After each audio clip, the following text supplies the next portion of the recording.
vamos a comenzar la grabación del tema 9 de la asignatura de higiene del medio hospitalario, que es el tema que cierra el módulo y que nos permite terminar el curso este que empezamos de forma semipresencial hace ya bastantes meses. Entonces, el tema 9 trata sobre los residuos sanitarios y digamos que es el colofón a la gestión de todo el material que hemos estado utilizando a lo largo de las distintas técnicas que hemos visto en el curso, pero que habréis visto también en otras asignaturas o en otros módulos como TBE o como higiene o como odontología. Entonces, antes de empezar a hablar de la gestión de los residuos sanitarios, tenemos que hacer una descripción de qué es un residuo sanitario, ver un poquito cuál es la normativa legal que nos va a permitir clasificarlos en distintos grupos para luego poderlos gestionar. La gestión va a tener como dos partes, una que va a ser la recogida, que es lo que veremos en el apartado 3, y luego un transporte, almacenamiento y eliminación de residuos, que es una cosa que desde el punto de vista del personal hospitalario es menor, entonces queda relegado a un apartado pequeñito al final, pero que además lo voy a grabar en un mismo vídeo con el apartado 3, porque si no, no merece la pena, es un aspecto demasiado corto. Entonces empezamos un poco por la definición que os decía de qué es un residuo en general. Un residuo de cualquier tipo es todo material no deseado del que tenemos la intención de deshacernos. ¿Vale? Si yo no tengo la intención de deshacerme de algo, no es un residuo. Puedo tener en un cajón esperando que se me ocurra qué hacer con ello, puedo tenerlo guardado en un trastero, puedo tenerlo de mil formas, ¿vale? Hasta que yo no tengo la intención de deshacerme de él, todavía no se convierte en un residuo, no lo tratamos como residuo. ¿De qué formas diferentes podemos producir residuos? Pues, por ejemplo, cuando un objeto alcanza el final de su vida útil, que es digamos que el residuo más visible por parte del usuario, ¿eh? Cuando yo tengo un objeto, un boli, por ejemplo, o un móvil, o yo qué sé, un blister bueno, no, ese no, ¿vale? Pues una vez que lo termino de usar, ya no me sirve, alcanza el final de su vida útil, ya me quiero deshacer de él, entonces es un residuo. Pero también hay otros como subproductos de fabricación, ¿vale? Cuando yo estoy fabricando un producto se me generan residuos que son restos, ¿vale?, de la fabricación. Y también otro que es muy importante desde el punto de vista hospitalario y en nuestras casas, que son los restos de embalaje, de transporte, de envase, de protección de otros productos, ¿vale? Entonces, ya sabemos lo que es un residuo de forma general. Ahora, ¿qué es un residuo sanitario? Pues un residuo sanitario es el que se genera en establecimientos o en la ejecución de servicios en los que se desarrollan actividades sanitarias, ya sean asistenciales, preventivas, de manipulación de productos biológicos, de docencia o de investigación. Por lo tanto, se pueden generar en hospitales, en clínicas dentales, en clínicas veterinarias, en laboratorios, en farmacias, en universidades, etc. Además, los residuos pueden tener cualquier estado físico. Pueden ser sólidos, pueden ser líquidos y pueden ser gaseosos, aunque son los menos, ¿vale? Pero también puede ser pensar en los residuos que nos genera un autoclave de óxido de etileno cuando lo terminamos de utilizar. Sería un gas. En los últimos años, en los últimos 30 años o quizá más, pero bueno, en las últimas décadas, los residuos sanitarios han ido aumentando de forma muy significativa debido a varias razones, entre las que se encuentran estas que os pongo aquí. Estancias hospitalarias más precoces y de mayor duración, muchas veces tienen que ver con el tipo de paciente de edad avanzada que está más tiempo en los hospitales.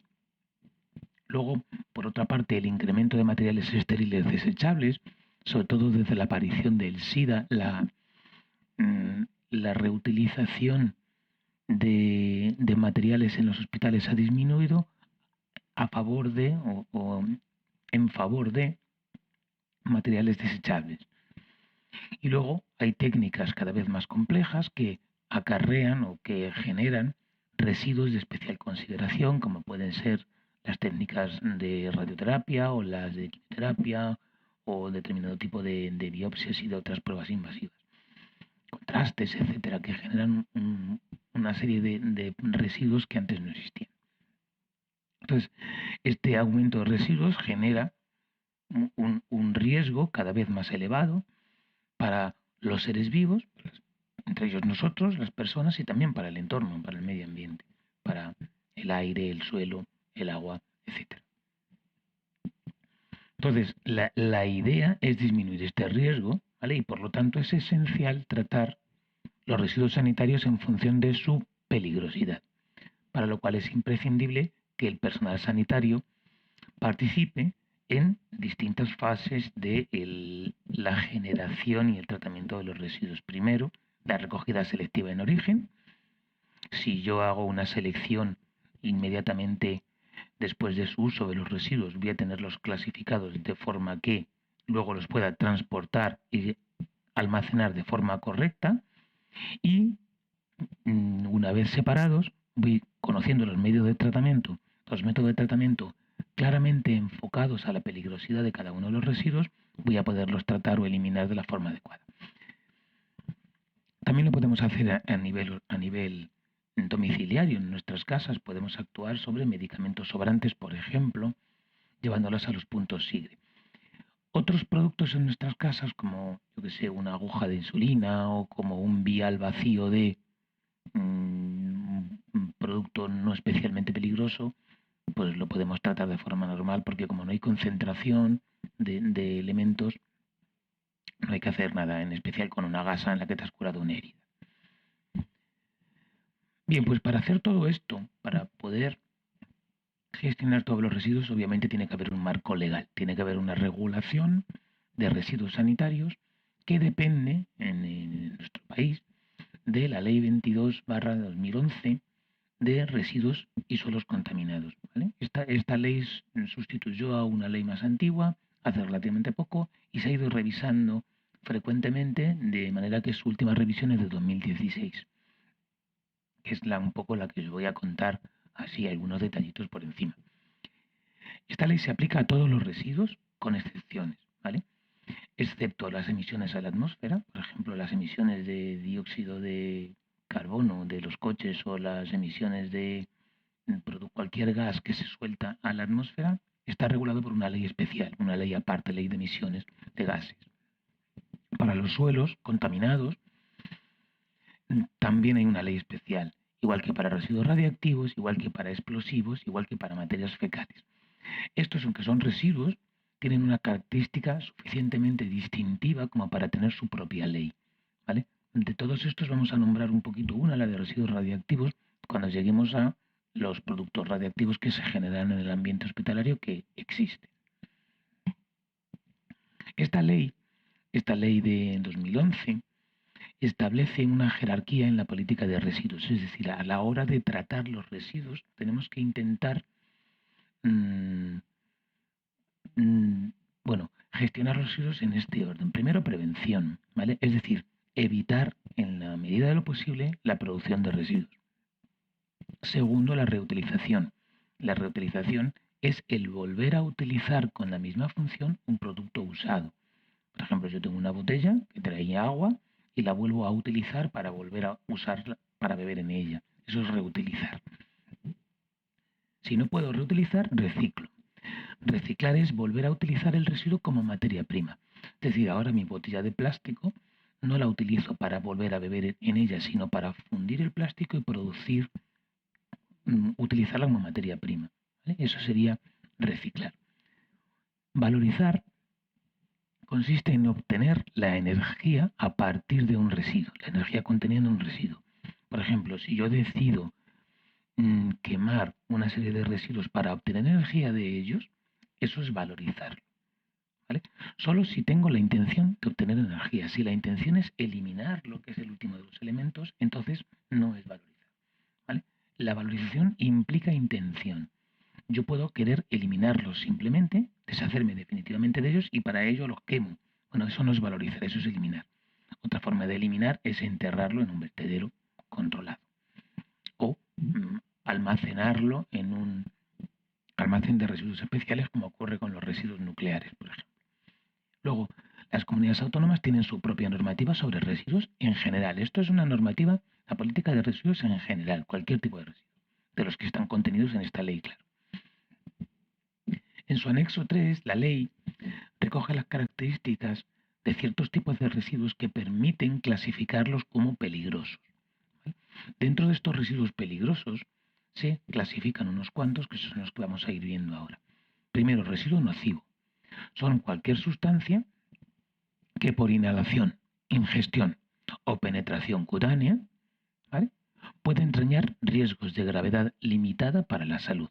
Es decir, bien porque me entre por la nariz, bien porque me lo coma, bien porque me entre a través de la piel, ¿vale?, me va a dar un riesgo limitado. Estos son los más suaves dentro de los peligrosos. Luego están los tóxicos. Los tóxicos son, siempre siguiendo las mismas vías, inhalación, ingestión o penetración cutánea, entrañan riesgos graves, agudos o crónicos, incluso la muerte. Sería la versión más peligrosa del nocivo. El infeccioso es la sustancia que contiene microorganismos viables, es decir, que están vivos, o sus toxinas, y que causan enfermedades o intoxicaciones en seres humanos o en otros seres vivos. Luego, cancerígenos son aquellos que, inhalación, ingestión o penetración cutánea, pueden producir cáncer o aumentar su frecuencia. Luego están en cada residuo luego tiene distinta clasificación, que ahí ya no vamos a entrar. Recordad que lo vimos un poco cuando hablábamos de algunos de los productos de esterilización. Cuando hablábamos, por ejemplo, de los etileno, hablábamos su potencialidad cancerígena y su potencialidad mutagénica, que es cuando son capaces de producir defectos genéticos hereditarios o aumentar su frecuencia. Un residuo sensibilizante es aquel que puede ocasionar una reacción de hipersensibilización, ¿vale? De forma que una vez que yo me expongo a él y me genera la hipersensibilización, una exposición posterior, es decir, volver a entrar en contacto con él, me genera una respuesta excesiva, ¿vale?, que me causa un efecto nocivo. Eso es la sensibilización. Y un residuo tóxico para la reproducción es una sustancia que puede producir malformaciones congénitas no hereditarias o aumentar su frecuencia. ¿Vale? Bueno, pues estos residuos tóxicos, sensibilizantes, mutagénicos, cancerígenos, infecciosos, tóxicos y nocivos están dentro de el anexo 3 como residuos peligrosos. Y cada uno va a tener una regulada, su forma de recogida y su forma de tratamiento. Y los vamos a ir viendo dentro de los que coincidan con ser residuos sanitarios. En 2015 se aprobó por el Gobierno Nacional el Plan Estatal Marco de Gestión de Residuos, ¿vale?, el PEMAR, con un periodo de implantación de 2016 a 2022. En la actualidad, fijaros, algunas comunidades autónomas han publicado sus propios planes autonómicos de residuos, como por ejemplo el de Principado de Asturias, el de Castilla y León o el de Extremadura, ¿vale?, para los que seáis de estos sitios, ¿vale? El PERPA, el PIRCIL y el PIREX, ¿vale?, te suena a producto de cocina. Y hay algunas comunidades, como la nuestra, en la que yo doy la clase presencial, como la de Madrid, que aún no ha desarrollado la ley. Está un poco ahí todavía. Las últimas leyes de la Comunidad de Madrid son de periodos hasta 2016, luego no se han modificado.